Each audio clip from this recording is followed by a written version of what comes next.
ایک طاقتور حصہ ہے. ہمیں کسی مسلح جدوجہد کی ضرورت نہیں ہے. اب شاید یہ مبالغہ آرائی ہو تو ایک جگہ بیٹھے ہوئے کچھ لوگوں نے بعض غلط تنظیمیں جن کے نام دیے جا رہے ہیں، جن کے خلاف آپریشن ہو رہا ہے، بات کر رہے ہیں، تو میں نے کہا کہ ہم سے کوئی زیادہ طاقتور نہیں ہے اس ملک کے اندر.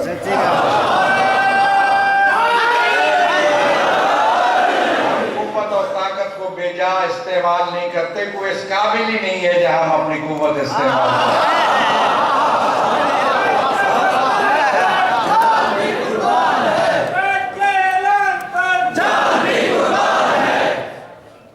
ہمیں ضرورت نہیں ہے کسی بات کی. ہم اس ملک کے اندر اتحاد کے بانیوں میں سے ہیں، بغیر کسی مجبوری کے، بغیر کسی مشکل کے، بغیر کسی کمزوری کے اتحاد کے بانیوں میں سے. دیکھا نا کل ایک اشتہار تھا جس میں سپہ سالار سے یہ کوشش، یہ التجا کی جا رہی تھی کہ ہمیں ان کے ساتھ بٹھاؤ. میں نے کبھی کسی سے التجا نہیں کی. گالیاں بھی دیتے ہو، گالیاں دیتے ہو تو مرد بن کے گالیاں دو نا، پھر التجائیں نہ کرو.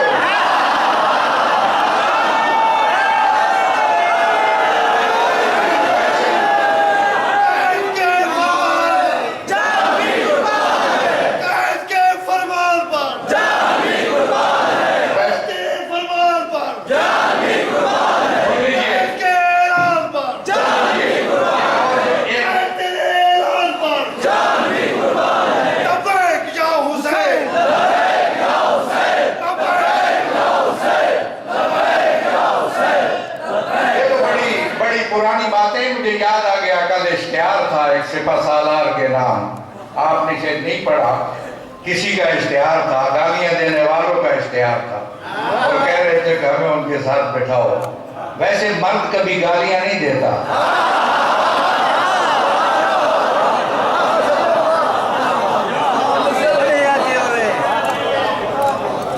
یہ صورتحال ہے. میں اس ملک کو جانتا ہوں، اس کے حقائق کو جانتا ہوں. ہم نے وحدت و اتحاد کو فروغ دیا اس ملک کے اندر. جو اقدام ہم نے کیا اٹھائے اس ملک کے اندر، فرقہ وارانہ دہشت گردی کو روکنے کے لیے لوگ کہتے ہیں قائد نے کیا کیا. میں نے کہا سوال کرنے دو لوگوں کو، مت روکا کرو. یہاں کسی ذاکر اہل بیت نے کہا کہ اس پہ کیس قائم ہوا، تنظیم کی ذمہ داری تھی اس کے پاس جانا. کوئی جواب مت دو کسی کو. تنظیم اگر ہے تو جاؤ اس کے پاس، پوچھو تمہاری مشکل کیا ہے. میری ذمہ داری ہے، میرا فرض ہے میں کسی سے پوچھو تمہاری مشکل کیا ہے. یہ جواب دینا اور کوئی سوال و جواب کی محفل سجانا درست نہیں ہے. میں اگر فرصت ہوتی تو میں اس ضلع کے صدر سے پوچھتا کہ آپ نے اس کے کیس کے لیے کیا کیا. تنظیم کی ذمہ داری لی ہے تو مجھے جواب دو کہ اس کے کیس کے لیے تم نے کیا کیا. اس لیے میں سمجھتا ہوں کہ ہم نے ہمیشہ اتحاد و اخوت اور وحدت کو فروغ دیا. دہشت گردی ہوتی رہی، ٹارگٹ کلنگ ہوتی رہی. جو عمل اور جو اقدام اس ملک کے اندر ہم نے اٹھایا، جائزہ لیجیے ذرا عراق میں. جب عراق میں امریکیوں کے بعد حکومت قائم ہوئی عراقیوں کی اپنی، اس دور میں بڑی مرجعیت عظمی، آپ کو پتہ ہے نجف کے اندر ہے، مرجعیت عظمی نے گزشتہ 10-15 سالوں میں جو اقدامات کیے، ہمارے یہاں والے اقدامات پر مہر تصدیق سخت ہو گئی. بات سمجھے ہو؟ جو اقدام ہم کرتے رہے اسی انداز کے اقدامات کیے بلدیے. تو عراق میں تو شیعہ زیادہ ہے، آپ کو کم ہے یہاں پہ. وہاں تو شیعہ 70% یا جتنے بھی آپ 55% یا 60% یا جتنے بھی آپ کہیں وہاں شیعہ ہیں. آپ تو اتنے نہیں ہیں، لیکن اس ملک میں جہاں شیعوں کی اکثریت ہے وہاں بھی وہی انداز اپنایا گیا جو یہاں سالوں سے ہم اپنا رہے ہیں. میں یہ نہیں کہ مجھے دیکھ کر مرجعیت نے ایسا کیا. میں یہ کہہ رہا ہوں کہ جو عمل ہم نے انجام دیا مرجعیت نے اس پر مہر تصدیق سب کر دی. پھر جس ضابطۂ اخلاق پر میں نے دستخط کیے اس ملک کے اندر، کسی کو جرأت نہیں ہو سکتی تھی بر صغیر میں دستخط کرتا ہے ایسے ضابطۂ اخلاق پر. اور میں بنیاد سب سے بر صغیر میں ضابطۂ اخلاق جس پر دستخط کیے ہوں، کسی مذہب کے سربراہ نے یہ اعزاز مجھے حاصل ہوا.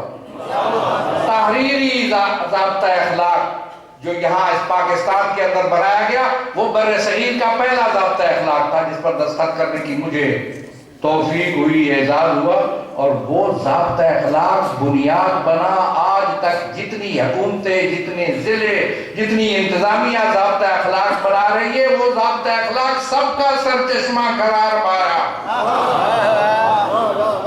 جس میں نے لیا کچھ نہیں ہے، لیا ہے سب کچھ. ضابطۂ اخلاق میں اللہ کا فضل ہے، ہم ہار نہیں کھاتے ہیں کسی معاملے میں. اور اس ضابطۂ اخلاق میں جو میں نے بات کہی ہے اور جس انداز میں میں نے یہاں اس ملک کے اندر فرقہ واریت کے ناسور کا راستہ روکا ہے، وہی بات ولی فقیہ، ولی امر مسلمین کی طرف سے اس کی تائید ہوئی. یہ جو تازہ فتویٰ آیا ولی امر کا کہ کسی مسلک کے، میں پچھلی دفعہ بھی بتا گیا، کسی مسلک کے مقدسات کی توہین کرنا تشیع کا شعار نہیں ہے. اسی پر میں گامزن رہا. اور آج میں ملک کی تمام دینی جماعتوں کے عین وسط میں بیٹھا ہوں. ہمیں لوگ نکالنے آئے تھے نا، کروڑوں روپیہ خرچ ہوا، فتوے، غلیظ گالیاں، غلیظ نعرے نکالنے آئے تھے.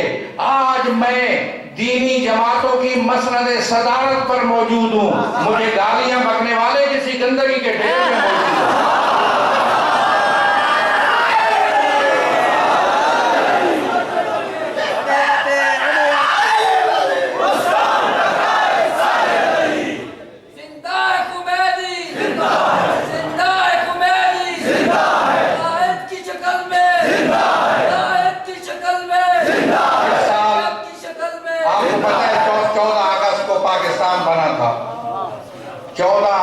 پاکستان بنا تھا، بنایا تھا قائد اعظم محمد علی جناح نے.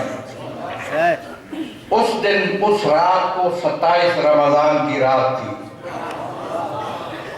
اس دفعہ جو اجتماع کیا ہم نے دینی جماعتوں کی طرف سے جو اجتماع ہوا، یوم پاکستان کے نام پر 27 رمضان کو دینی جماعتوں کی طرف سے اجتماع ہوا. قائد اعظم کے بنانے میں، پاکستان کے بنانے میں کردار تھا، تو امت کی وحدت کے مظہر کے اظہار کے لیے صدارت کا اعزاز ہمیں ملا. تمام دینی جماعتیں موجود تھیں اور اس کی صدارت تشیع کے پاس تھی. بہت مشکل مسئلہ ہے. جس انداز میں ہم لے کر چل رہے ہیں حکمت عملی سے پاکستان کے حالات ٹھیک نہیں ہیں. میری بڑی کوشش ہے کہ تدبر سے، حکمت سے، دانائی سے چلا جائے، لیکن یہ ملک، اس کا نظام بہت فاسد ہے. میں اب بتا دوں آج آپ کو، 14 سال سے میں کہہ رہا ہوں مجھے جواب دو تحریک جعفریہ پر پابندی کیوں ہے. پوچھ رہا ہوں. میں کیونکہ سیاسی دینی جماعت، پہلا ریفرنس ہے یا دوسرا، پہلے نیشنل عوام پارٹی کے خلاف ہوا تھا کہیں بھٹو کے دور میں، دوسرا ریفرنس ہے جو تحریک جعفریہ کے خلاف ہوا. آپ کو پتہ ہے آئین کے اندر ہے کہ کسی سیاسی جماعت پر پابندی لگانی ہو تو اس کی رپورٹ دو سپریم کورٹ کو کہ ہم نے یہ پابندی لگائی، آپ کیا کہتے ہیں، اجازت لو سپریم کورٹ سے. ہم جب تک رابطہ کرتے رہے، انہوں نے کہا جی سپریم کورٹ میں آپ کا کیس ہے، جب تک اجازت ہوگی تو جب فیصلہ ہوگا تو ہم کریں گے. سپریم کورٹ نے سن 14 نومبر میں سن 14 میں کہہ دیا کہ یہ ریفرنس بوگس ہے اور زائد المیعاد ہے اور خدا اس کو ختم کرو. میں نے اس ملک کے وزیر داخلہ سے کہا کہ میں جانتا ہوں، میں حالات کو سمجھتا ہوں، کتنا اختیار کس کے پاس ہے، کتنی قوت کس کے پاس ہے، یہ مجھ سے زیادہ کوئی نہیں جانتا۔ بڑوں سے لے کر چھوٹوں تک، ایک چوکیدار سے لے کر صدر تک کو میں جانتا ہوں، یہ مجھے امتیاز حاصل ہے۔ میں نے کہا میں جانتا ہوں، آپ اپنے کمرے میں نہ ملیں، میرا وفد آئے گا، آپ کاریڈور میں چلتے ہوئے کہہ دیں کہ میں نہیں کر سکتا، یا ہو جائے گا یا نہیں ہو جائے گا، نہیں کہہ سکا۔ دیکھیے کتنا فاسد نظام ہے۔ مجھ جیسا طاقتور آدمی 14 سال میں اس کو جواب نہیں مل سکا ہاں یا نہ۔ کیسے کریں گے آپ؟ غریب آدمی کا مسئلہ کیا ہوگا؟ کیسے گزارا کرے گا اس ملک کا؟ اگر میں نظام کی بات کر رہا ہوں، اپنی بات نہیں کر رہا، میں جواب دے سکتا تھا اور لے بھی سکتا ہوں، لیکن میں اس راستے پہ بھی چلنے کی ضرورت ہی نہیں سمجھتا۔ میں اس ملک کے اندر موجود ہوں، ایک حقیقت ہوں جس کا کوئی انکار نہیں کر سکتا، اس لیے مجھے ادھر جانے کی ضرورت نہیں ہے۔ میں عام آدمی کی بات کرتا ہوں۔ بھائی میں 14 سال سے پوچھ رہا ہوں کہ میرے خلاف یہ بات کیوں؟ جواب نہیں دے سکے تو عام آدمی کس سے جواب لے گا؟ میں نہیں لے سکتا تو عام آدمی کیسے لے گا؟ بدلو اس فاسد نظام کو۔ میں عدالت پہ اعتراض نہیں کرتا، عدالت نے ہمارا کیس سنا کھلا، لیکن مہنگا ہے عدالت کا نظام۔ سن لیجئے، توجہ کیجئے اور سیکھئے۔ میں نہیں کہنا تھا لیکن کہہ رہا ہوں، میں نے لاکھوں روپیہ خرچ کیا کہ میں بات کروں تو آپ کے چکرا جائیں گے سر۔ لاکھوں روپیہ خرچ کرنے کے بعد ایک جملے کا جواب حکومت سے دے کر دیا مجھے عدالت نے۔ عدالت پر نہیں خرچ ہوا یہ پیسہ، مت سمجھو کوئی رشوت دی ہے یا فلاں دی ہے۔